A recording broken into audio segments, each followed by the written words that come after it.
Prime Minister and Minister of Finance, Ayman bin Abdurrahman, presented on Tuesday the government's action plan to the Council of the Nation, or Upper House of Parliament, after it was adopted by the People's National Assembly, or Lower House of Parliament, last week. The main axis of the plan revolved around economic recovery, improving the citizens' living standards, and the concretization of various structuring projects. First, we have taken into consideration, within the framework of the valuation of the achievements from the programs already completed and the completion of those which have not yet been completed, and then made the necessary readjustments whatever required. We have also initiated several new programs through which we will strive to carry out and complete the ambitious program of the President of the Republic, and continue with the implementation of reform workshops launched in different sectors with the only purpose of building the new Algeria. This action plan has an operational aspect, prepared based on a precise assessment of the reality, with a forward-looking vision based on the study of previous developments, while taking into consideration global changes that the world is witnessing. A plan that will not be built on intentions and wishes, since everything will be done to achieve it in all sincerity, transparency and honesty.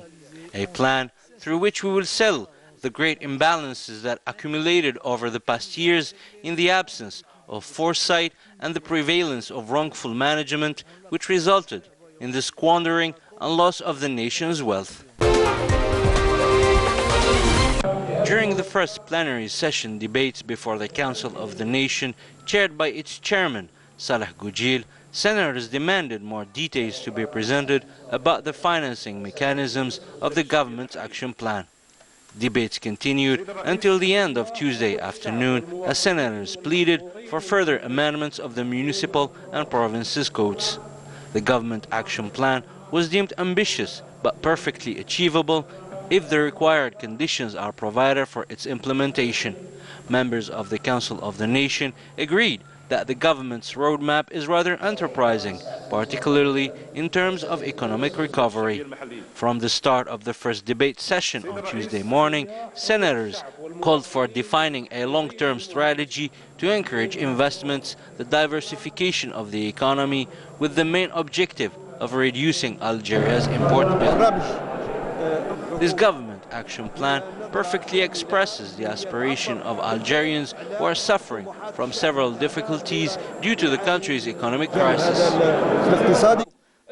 The members of the Council of the Nation also called for more light to be shed on the financing mechanisms of this plan, which is described as ambitious, and to set deadlines for its implementation, while stepping up the adaptation of the relevant legal texts to facilitate its success. The interventions of the senators have been all focused, among other things, on the amendment of the communal and provinces codes in order to allow local elected officials to concretely contribute to achieving local development for the benefit of citizens.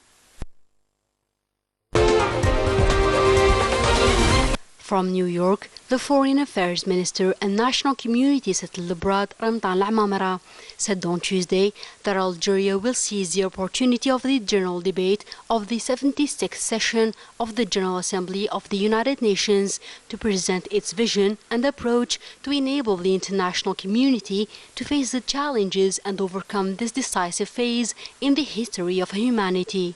A session placed under the theme Building on Hope to Strengthen Resilience to the COVID-19, Rebuild Sustainability, Meet the Needs of the Planet, Respect the Rights of People, and Revitalize the United Nations.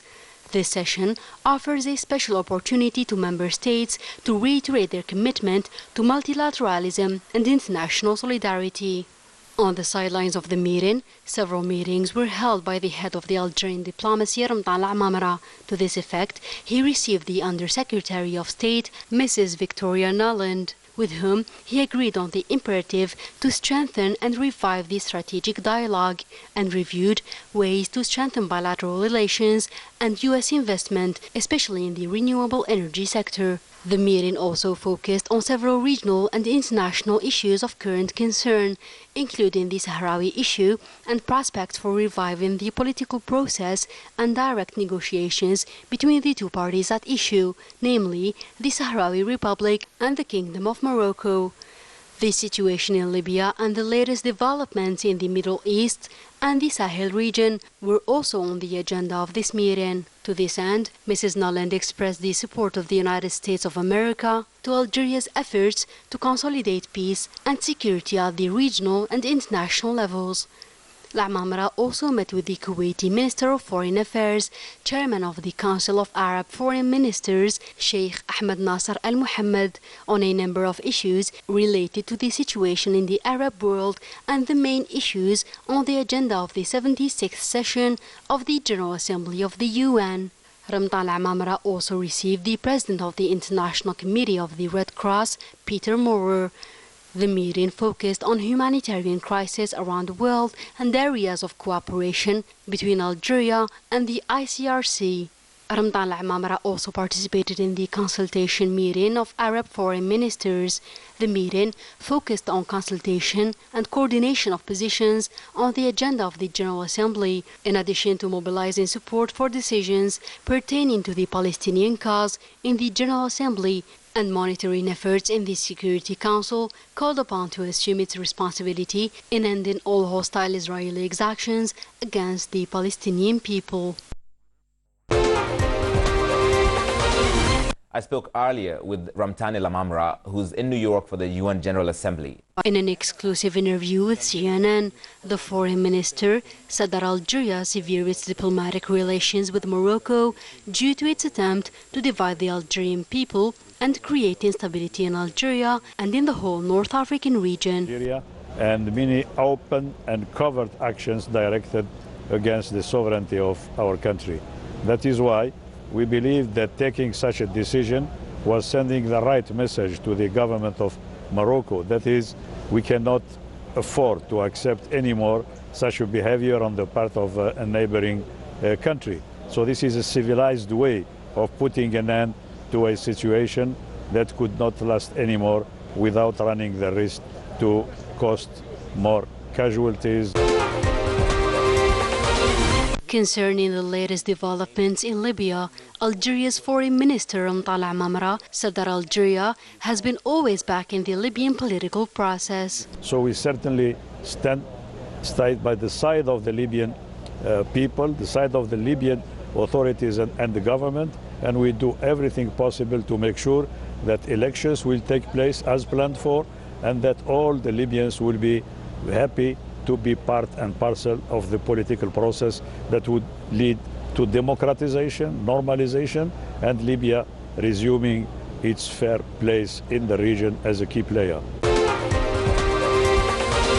As for the Renaissance Dam crisis, Al-Amamra said that Algeria had a key role due to the conflicting countries' crisis trust in Algeria, which is still working to find a lasting settlement to the dispute. So Algeria is coming to bring its contributions to this effort. We believe that we enjoy the confidence of all the three parties, all the three sisterly parties, and that we can have a significant contribution in terms of confidence building, in terms of helping them to surmount a number of psychological aspects which can really be an impediment to any progress for now. So we are fairly optimistic. I think the parties are committed to resolving the problem.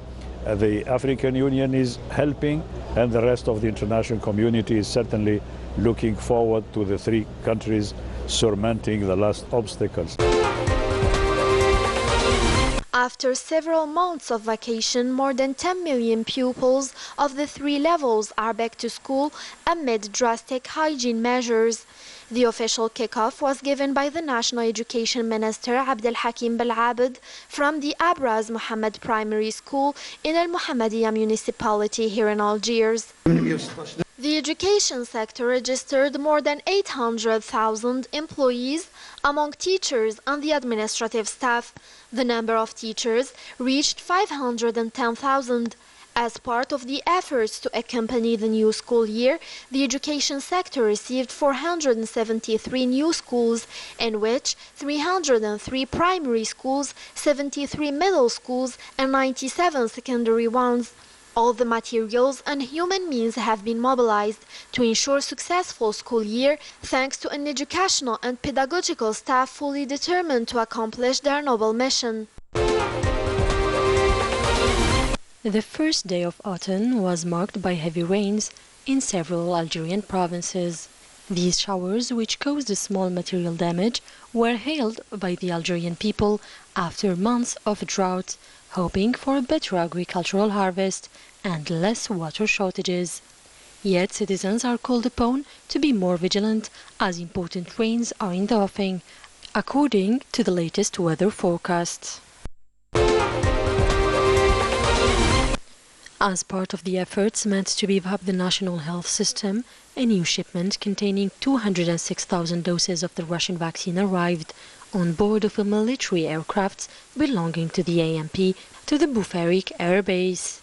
In order to strengthen the national health system, efforts are underway, and today we received another batch of Sputnik V vaccine consisting of 206,000 doses. And in the coming weeks, other operations will be organized in order to get other doses of vaccines. We would like to express our sincere thanks and gratitude to the National People's Army for their great efforts. This operation will be followed in the coming days and weeks by other similar operations to transport other quantities of this vaccine, the best way to achieve a herd immunity.